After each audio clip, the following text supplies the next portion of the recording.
Welcome back to the channel, guys. So it's been a little while, I've been busy.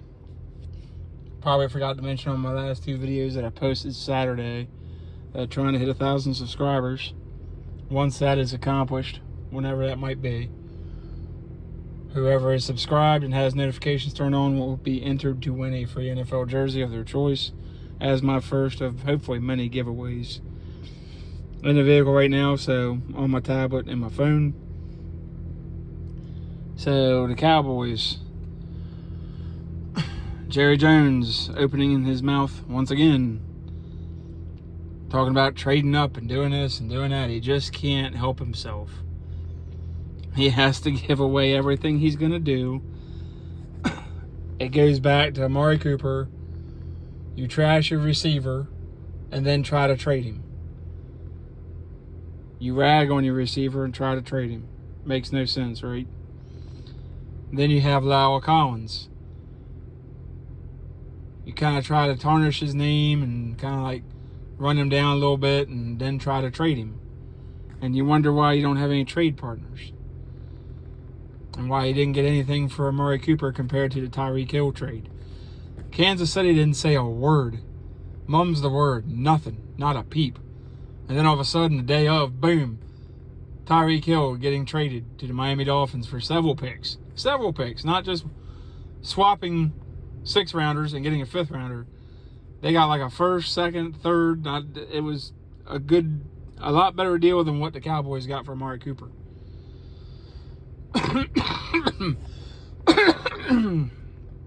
And then you have the Blake Jarwin, which is nobody's fault.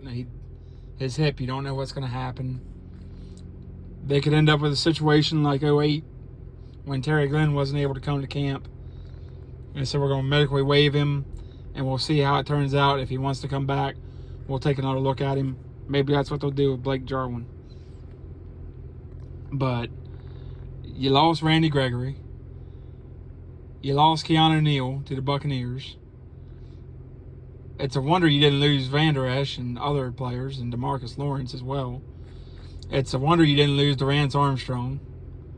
I mean, it really is. It's incredible you didn't lose those guys.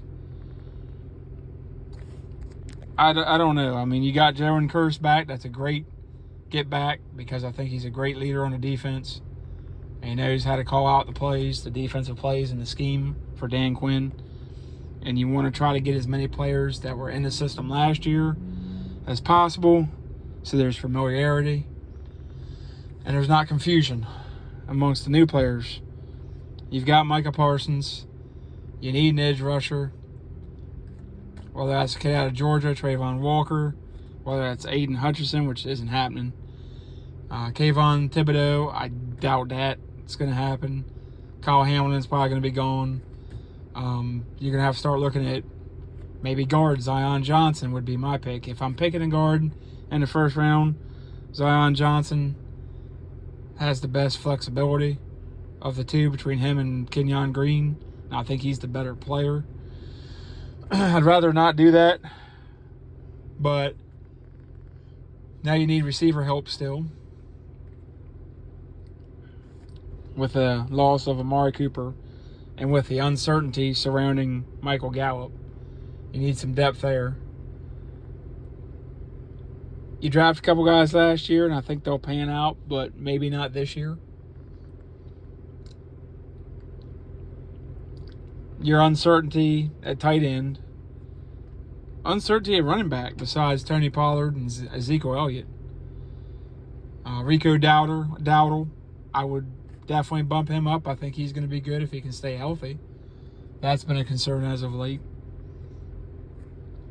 Defensive side, you've got some positions. Troy Anderson would be a good in the 2nd round. I'm not drafting a linebacker, even Nakobe Dean. I'm not drafting him in the 1st. Lloyd, I'm not drafting any of those guys in the 1st. I don't think it's a good value pick, at least for the Cowboys. Now, maybe if you trade back into the later round of the 1st, then yeah, Devin Lloyd or Nakobe Dean or even a Troy Anderson, I could see that in the late 1st. But I don't think that's going to happen. And Jerry's talking about trading up. So now rumors are swirling who they're going to trade up for.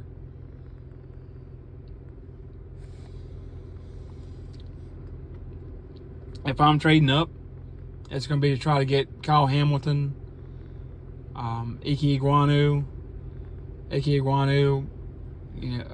Evan Neal, one of those type guys. With the 24th, I take Trevor Penning. He's got some concerns. 12 penalties the year before last, 16 penalties last year. And that's not from technique, that's from over-aggression. He's very aggressive, and you can't do that in NFL. The refs are going to spot that instantaneously, and you're going to cost your team a game or two, or even worse. So that needs to get under control. That's my biggest worry with him. As far as pass blocking, he's one of the best in this draft. And he's a pretty good run blocker. But the over-aggression can really hurt the team, in the NFL especially. You can get away with some of that in college, but you're not going to get away with it in the NFL. They will call it every time. Every time. No matter what. And especially against Cowboys. You guys know you're going to get the calls against you a lot more than most, because a lot of players, a lot of referees and all, they just don't like you. But if I'm trading up, especially in the top 5, I'm going after Aiden Hutchinson, Walker, Hamilton, Iguanu. One of those guys. I'm not going. I doubt they'll go out for a quarterback or receiver. Wouldn't make sense for a receiver, since they've got enough in CD Lamb and Gallup. And we'll see what happens with James Washington, how he pans out, if he can revitalize his career after a slow and inglorious start in Pittsburgh. But defense, I mean, if I'm trading up top 5 or trying to get up to the first pick or something, I'm taking Aiden Hutchinson. But they need help. You don't know with Tyron Smith. They're uncertain about McGovern, even though I like him a lot more than most. Biadish, it's 50-50. I guess I would take Lindenbaum if he's there at 24. But I don't feel like he has great value. There's good centers later in the draft.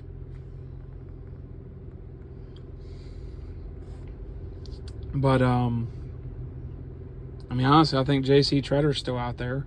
Why not bring him in for a cup of coffee? I mean, at least they might push Biadish, and you wouldn't have to spend a draft pick, and it wouldn't cost you a whole lot. It's not going to be like a Ryan Jensen deal or a Ted Karras deal or one of those guys. It's not going to cost you an arm and a leg. It's going to cost you a cup of coffee, 1-2 year deal, and you've got a very good, in my opinion, still very good, if not elite, center that can also play some guard. Why not bring in, if you want to bolster your offensive line and create competition, why not bring in a Brian Bulaga for a cup of coffee at tackle as a good swing tackle? He can play left or right. Because if Terrence Steele goes down and Tyron Smith, what have you got? Josh Ball, who's unproven, couldn't stay healthy last year, his rookie year. And you got Alex Alacron, who you're not sure of yet. It might end up being a guard. It's hard to say with that one. I think he's got potential. But you need proven reliability. And Billy Turner, that'd be a good look. Why not bring him in? He played guard and tackle. I think that'd be a great look. Bring in some guys for some competition. That's not going to cost you anything. There's still a lot of quality guys out there.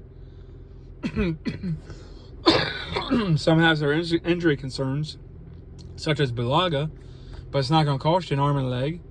And at the end of the day, if you get somebody better, an undrafted free agent, or somebody in camp that beats him out, or from another team, you just cut the guy and you're not losing anything. But the Cowboys, unfortunately, will probably make a mistake. They've hit on some first-round picks recently, but we do not need another Taco Charlton. That was a disgrace.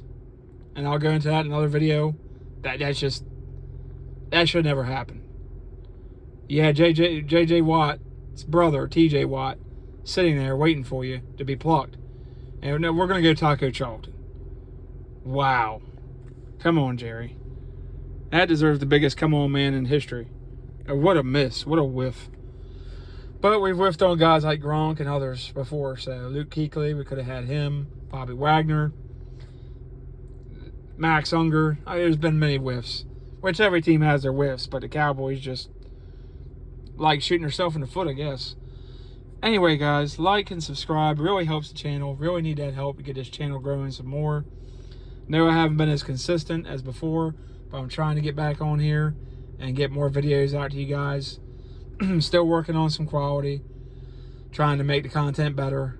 As I can get more time, that'll happen, but I can't guarantee that right now. Just so busy with work and everything else, so bear with me. Like and subscribe, hit notifications, share the video with your friends, family, whoever, and enjoy this video, and I'll see you guys on the next video.